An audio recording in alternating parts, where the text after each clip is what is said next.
The number on my phone showed my sister's name, Patricia. We hadn't spoken in 3 months, maybe longer. I almost didn't answer, but something made me pick up. Michael, her voice was flat, businesslike, the same tone she used in her corporate meetings. I'm calling about Dad. He died last night. Heart attack in his sleep. The funeral is Saturday at Morrison's funeral home. I've already contacted buyers for the diners. He left everything to me in his will. You won't be getting anything. I thought you should know. The line went dead before I could respond. I sat there in my workshop, wrench still in my hand, and I smiled. Actually smiled, because my sister had just made the biggest mistake of her life. You see, I'd just come from having breakfast with our father 2 hours ago. Let me back up. My name is Michael Patterson. I'm 62 years old. Been a mechanic in Millbrook, Pennsylvania my whole life.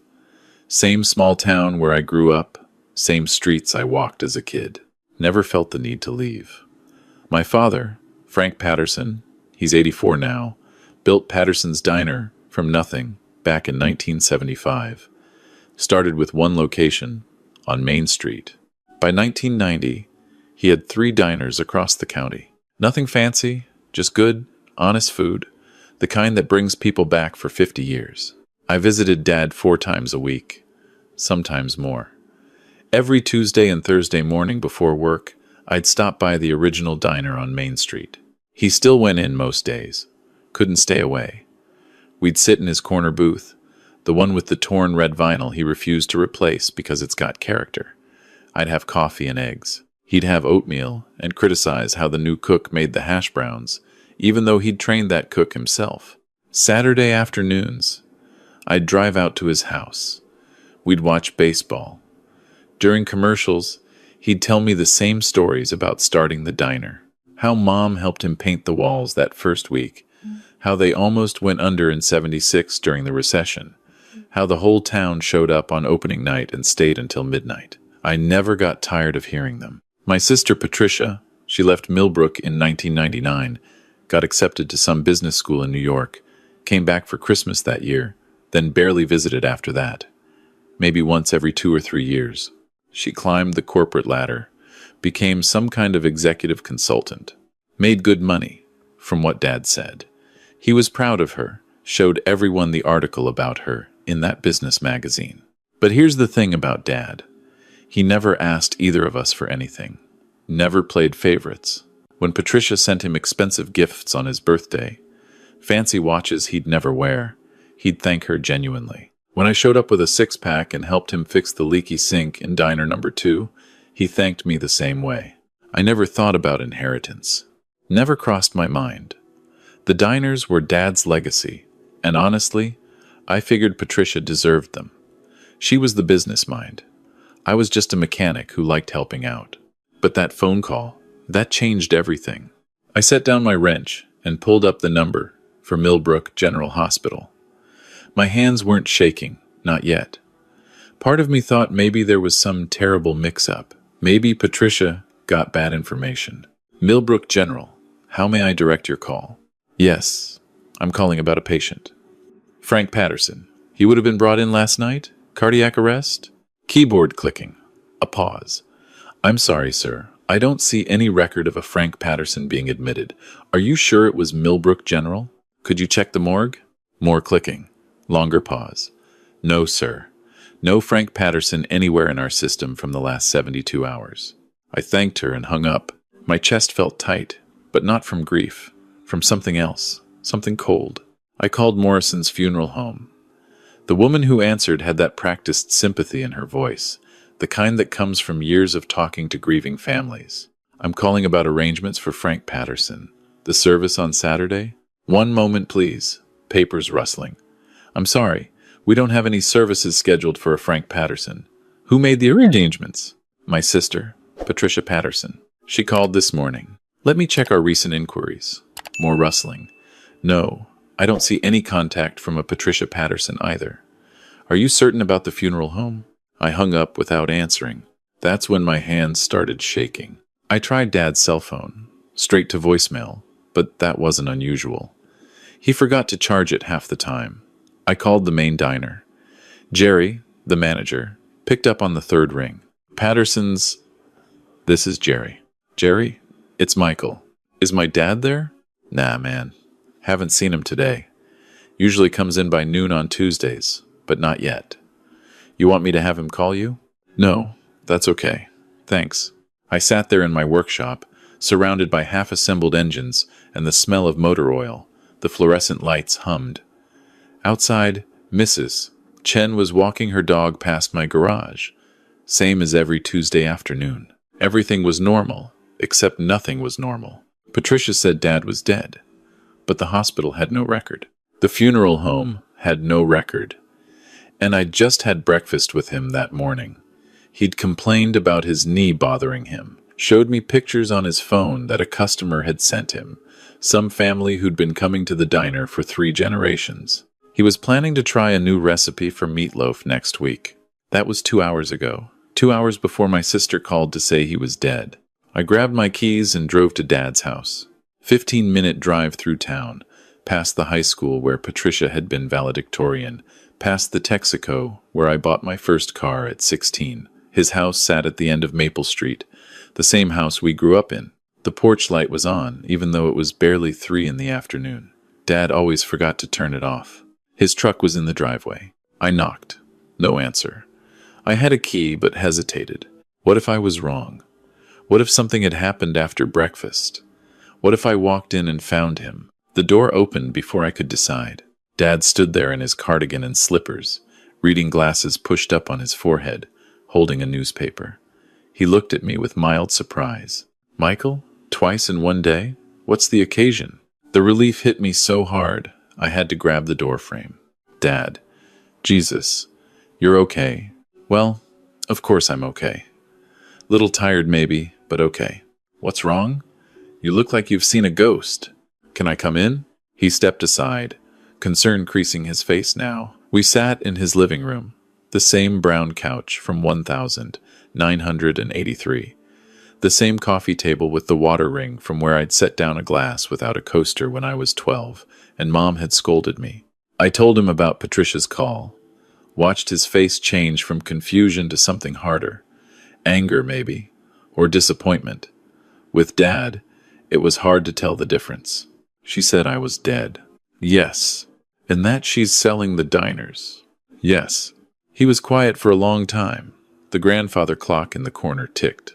Outside, somebody's lawnmower started up. I need to tell you something, Dad said finally. About 3 weeks ago, Patricia called me, asked about my will, wanted to know what I'd left to who. I told her the truth. I'd divided everything equally between you two. The diners, the house, my savings, 50-50. He paused, rubbed his jaw. She didn't take it well.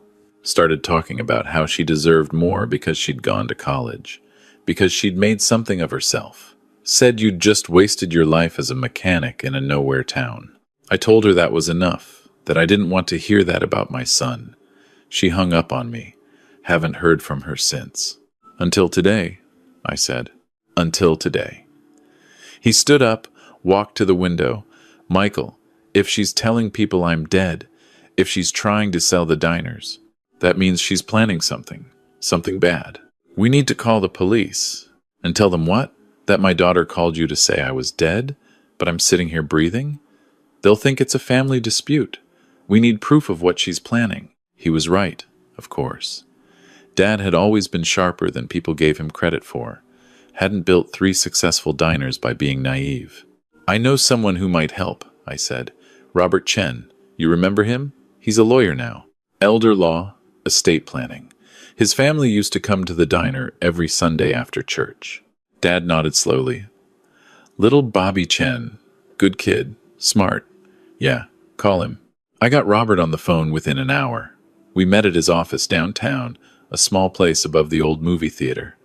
Robert was 40 now, had his father's kind eyes and his mother's sharp mind. He listened to the whole story without interrupting, making notes on a legal pad. This is serious, Robert said when I finished. If Patricia is claiming Frank is dead to access his estate, that's fraud. If she's forging documents, that's multiple felonies. But Michael's right, Frank. We need evidence. Right now, it's your word against hers. What do you suggest? Dad asked. Robert tapped his pen against the pad. Has Patricia visited you recently? In person? No. Last time I saw her was Christmas, year before last. Phone calls? Just that one 3 weeks ago about the will. Robert leaned forward. Here's what I think is happening. Patricia needs you to actually be dead, or at least appear dead, to claim the inheritance. The fact that she called Michael suggests she's setting up a story, but she can't just forge a death certificate too easy to verify. So either she's going to try to fake your death somehow, or, he paused, or she's planning to actually harm you and make it look natural. The room went cold. You think my daughter would try to kill me? Dad's voice was flat. I think your daughter wants your money and is willing to commit fraud to get it. The question is how far she'll go. Dad stood up, walked to the window, looked out at Main Street, at the diner visible 2 blocks down. His diner, his legacy. What do we do? Robert pulled out his phone. I have a friend in the state police, Detective Sarah Morrison. She specializes in financial crimes against the elderly. With your permission, I'd like to bring her in, quietly. See what she recommends. Dad nodded. Do it. Detective Morrison met us at Dad's house that evening. She was in her mid-40s, carried herself like someone who'd seen too much but still cared anyway. She recorded Dad's statement, listened to the call I'd received from Patricia, took notes. Mr. Patterson, she said, I'm going to be direct with you. If your daughter is planning what we think she's planning, we need to catch her in the act. That means using you as bait. I don't like it, but it's the only way to build a case that'll hold up. What do you need me to do? First, we need you somewhere safe. Somewhere she can't reach you. Do you have somewhere you can stay? Off the record? I spoke up. He can stay at my place. I have a spare room. Patricia doesn't know my address. I moved 5 years ago. Good.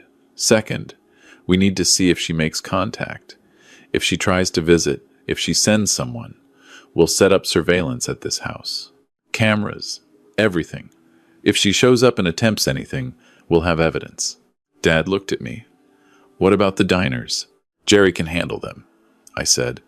He's been your manager for 15 years, and I can check in, make sure everything's running.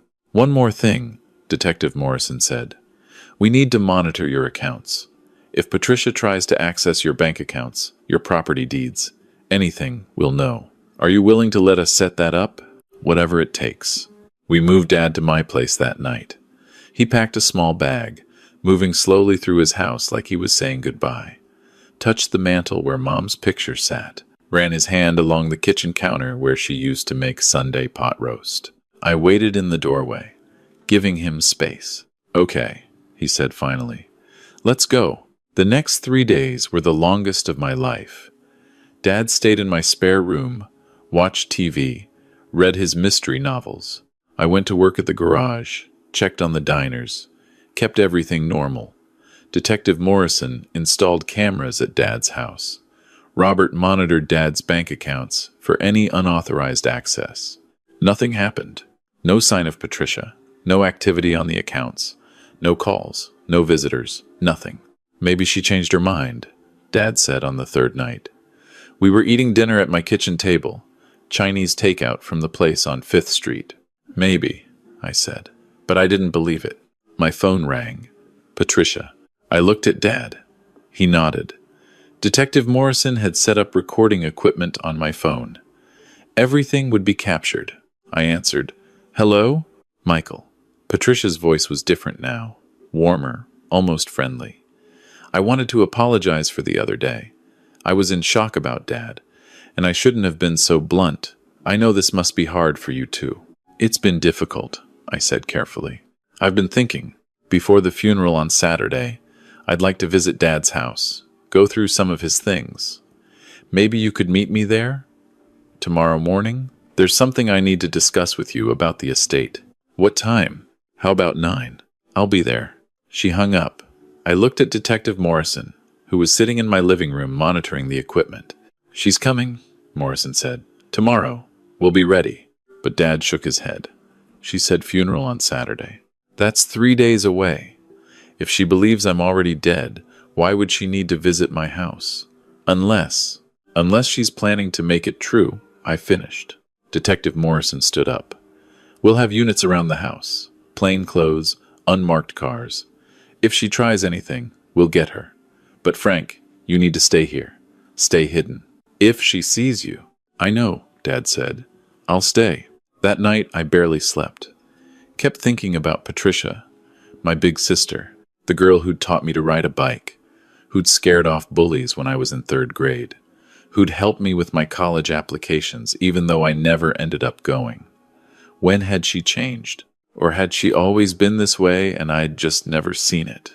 9 a.m. the next morning, I pulled up to Dad's house. Patricia's rental car was already there, a black Lexus with New York plates. I sat in my truck for a moment, steadying myself. The wire I was wearing itched against my chest. Detective Morrison's voice came through the tiny earpiece. We've got 6 units positioned around the perimeter. We can see the front door, the back door, all windows. You're covered. Go ahead. I walked up to the house. The door was unlocked. I pushed it open. Patricia? In the kitchen.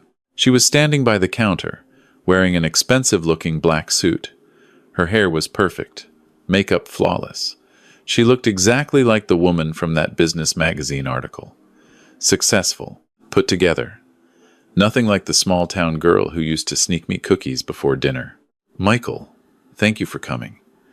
She smiled, but it didn't reach her eyes. I wanted to talk to you about Dad's estate. I know I said you weren't getting anything, but I've reconsidered. You were good to him at the end. That should count for something. At the end, his last few months. I know you visited him regularly. I kept my face neutral. Where did Dad die, Patricia? You said heart attack in his sleep. But which hospital took him? She blinked. Millbrook General. I called them. They have no record of him. Well, it was late at night. Maybe they haven't processed the paperwork yet. And Morrison's funeral home? I called them too. Her smile faded. Why are you calling around about this? Because I had breakfast with Dad on Tuesday morning, 2 hours before you called to tell me he was dead. The mask dropped. What replaced it was colder than I'd expected. She reached into her purse. For a moment, I thought gun, and my whole body tensed. But she pulled out a document instead. This is Dad's will, she said, updated last month. Everything goes to me. He had second thoughts about splitting it 50-50. Realized I was the one who'd actually made something of my life. That's a forgery. Prove it. I don't have to. Robert Chen has Dad's actual will. The real one, Patricia. And Dad's alive, Patricia. Whatever you're planning, it's not going to work. She stared at me. Then, slowly, she started laughing. Alive? Michael, if Dad were alive, he'd be here. But he's not, is he? He's dead. Or he will be very soon. That's when I saw it. On the counter next to her, a pill bottle, Dad's blood pressure medication. But the safety seal was broken, and there were white powder residues on the cap. What did you do? Insurance, Patricia said calmly. I visited him 4 days ago, late at night. He was already asleep, never even knew I was there. I have a key, remember? I replaced his blood pressure pills with something else.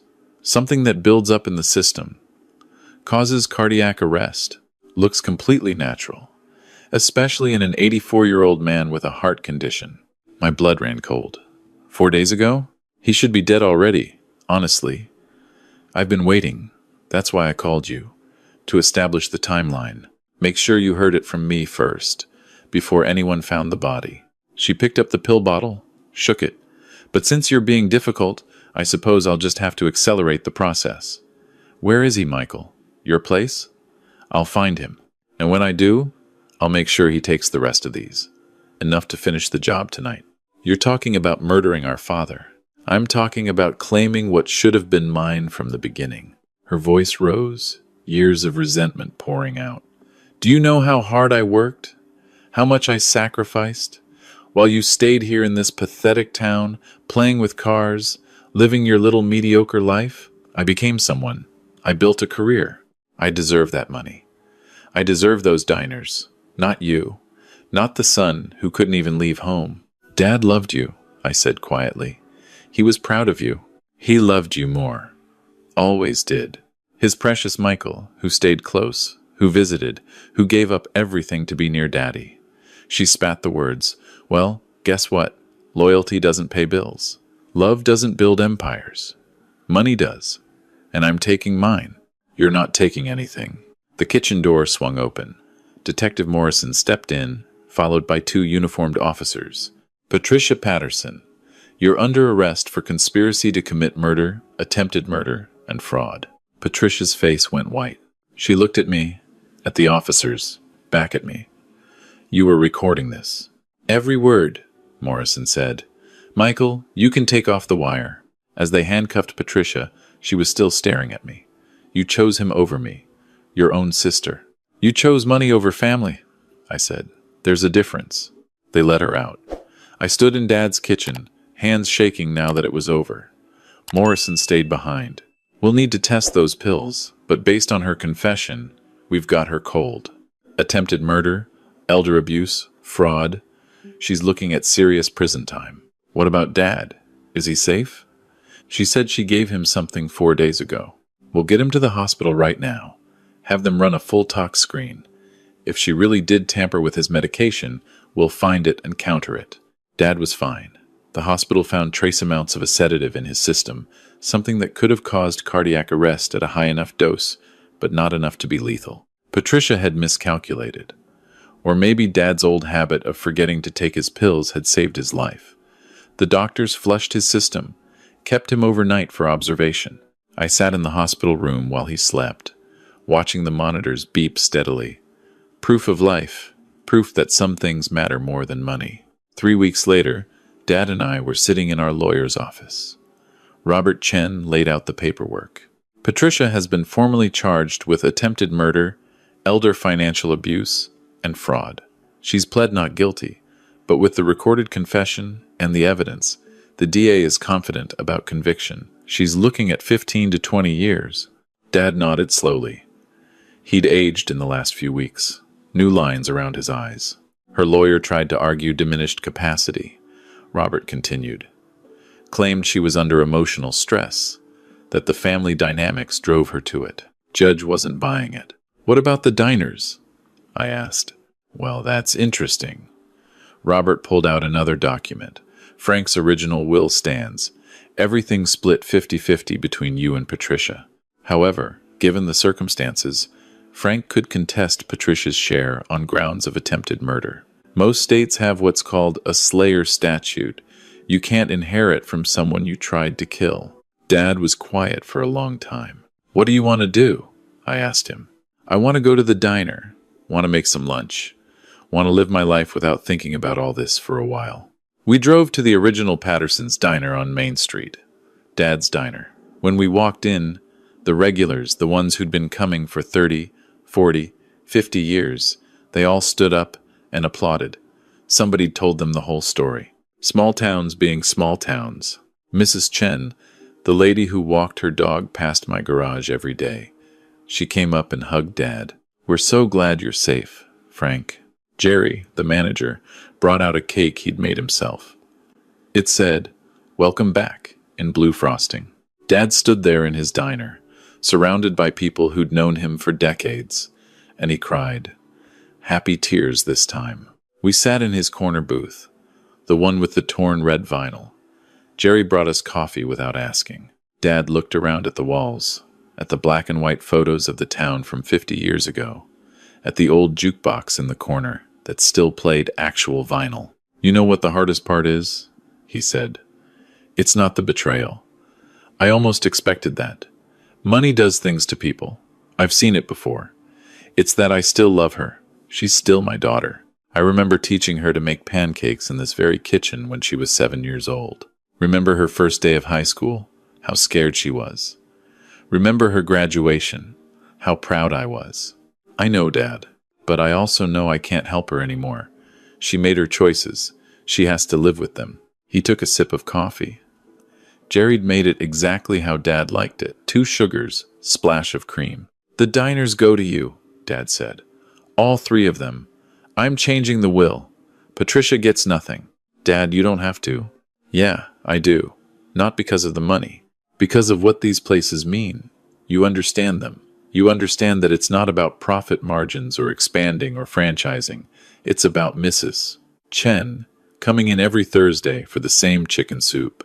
It's about the Rodriguez family bringing their newborns in for their first meal out. It's about being part of a community. He looked at me. Patricia saw the diners as assets. You see them as home. That's the difference. I didn't trust myself to speak. Just nodded. Besides, Dad said, smiling now, I'm not dead yet. Might run these places for another 10 years. You never know. You'll be stuck with an old man partner. I can live with that. We finished our coffee. Dad got up and walked into the kitchen. Put on his old apron, the one with the coffee stains that never wash out. Started directing Jerry and the cooks, suggesting small changes to the lunch menu, tasting the soup, adding a pinch more salt. I watched him through the kitchen window. 84 years old, moving a little slower than he used to, but still completely in his element. Still Frank Patterson, who'd built something that mattered. My phone buzzed. A text from Detective Morrison. Trial date set for October. We'll need you both to testify. How's Frank doing? I typed back, he's cooking lunch. He's doing just fine. Because here's what I learned from all this. Family isn't about blood. It isn't about who shares your DNA or your last name. It's not about inheritance or estates or who gets what when someone dies. Family is about who shows up, who sits in hospital rooms, who listens to the same stories for the 40th time and still laughs at the punchlines, who helps fix leaky sinks and who shares quiet breakfasts in corner booths with torn red vinyl. Family is my father in his kitchen, teaching me the secret to his meatloaf recipe even though he knows I'll never make it as good as him. It's Mrs. Chen walking her dog past my garage and waving every single day. It's Jerry making a welcome back cake because he genuinely cares. Patricia chose money. I get that now. I understand it, even if I don't agree with it. She measured her worth in dollars and her success in distance from this town. And maybe from where she's standing, locked in a cell waiting for trial, maybe it still makes sense to her. But I measured my worth in moments. In Tuesday morning breakfasts and Saturday afternoon baseball games. In knowing that when my father needed someone, I was there, and when I needed him, he was there too. The trial came and went. Patricia was convicted on all counts. 15 years, eligible for parole in 10. I visited her once, before they transferred her to the state facility. We sat across from each other in a gray room, separated by plexiglass, talking through phones. She didn't apologize. I didn't expect her to. You won, she said. Hope you're happy. This wasn't about winning, Patricia. Everything's about winning. You just don't see it yet. Maybe she was right. Maybe I didn't see it. Or maybe I just saw something different. I inherited the diners 6 months later, when Dad decided to officially retire. He stayed on as a consultant, came in 3 days a week to boss everyone around and sample the food. The town threw him a retirement party that lasted until 2 in the morning. They gave him a plaque that now hangs in the original diner. Frank Patterson, 50 years of feeding this town and our souls. I kept everything exactly the same. Same menu, same recipes, same torn red vinyl in the corner booth. Because some legacies aren't meant to be changed or improved or modernized. They're meant to be preserved and honored and passed on. And on Tuesday and Thursday mornings, Dad and I still have breakfast together in that corner booth. We drink coffee, eat eggs, and talk about the same old stories. About Mom painting the walls. About almost going under in '76. About the town showing up on opening night. I never get tired of hearing them, because that's what family does. We show up, we listen, we remember. And when someone tries to take it all away, we fight for what matters. Not for money, not for property, not for inheritance, for the love that made it all mean something in the first place.